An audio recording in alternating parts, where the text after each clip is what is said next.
Hi అండి, బాగున్నారండి అందరూ?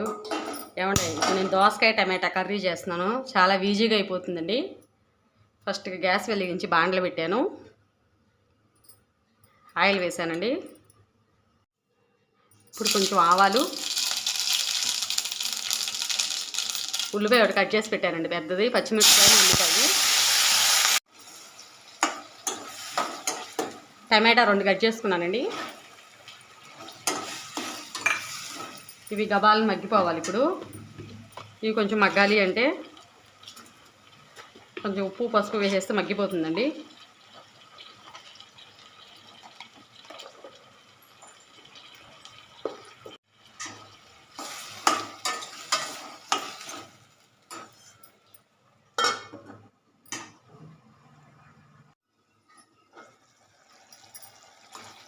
ఇదిగోండి, మనకి టమాటా ఉల్లిపాయ అంతా మగ్గిపోయింది చక్కగా.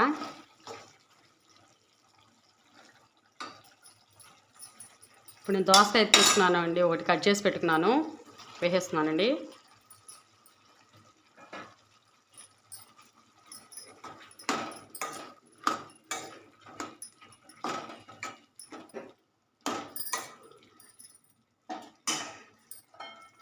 చాలా చాలా బాగుంటుందండి టేస్ట్ అయితే.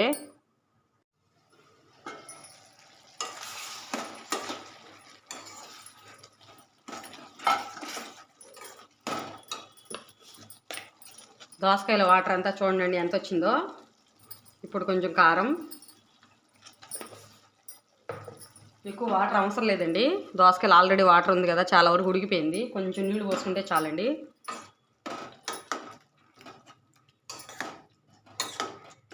ఏమంటే ఈ కర్రీ అయితే చాలా చాలా బాగుంటుందండి, దోసకాయ టమాటా కర్రీ. దోసకాయ పప్పు, దోసకాయ టమాటా, దోసకాయ ఆలు కాంబినేషన్ చాలా బాగుంటుందండి టేస్టు.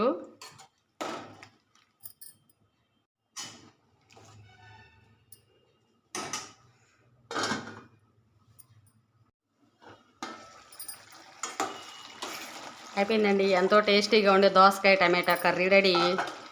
ఏమంటే కొంతమంది గింజలు కూడా తీసేసి వేస్తారు, నేను గింజలతో వేసానండి. టేస్ట్ కూడా బాగుంటుంది. ఎలా చేస్తారు, ఇలా కూడా చేసుకోవచ్చు. ఎంతమందికి ఇష్టం? మన ఎండలు ఎక్కువగా వస్తున్నాయి కదండి, బీరకాయ, సొరకాయ, దోసకాయ ఎక్కువగా తినడం వల్ల కూడా మంచిదండి ఆరోగ్యానికి. నీటి శాతం ఎక్కువ ఉంటుంది కదండి వీటిలో. అయిపోయిందండి. ఇప్పుడు లాస్ట్లో కొత్తిమీర, కొంచెం కరివేపాకు వేస్తున్నానండి.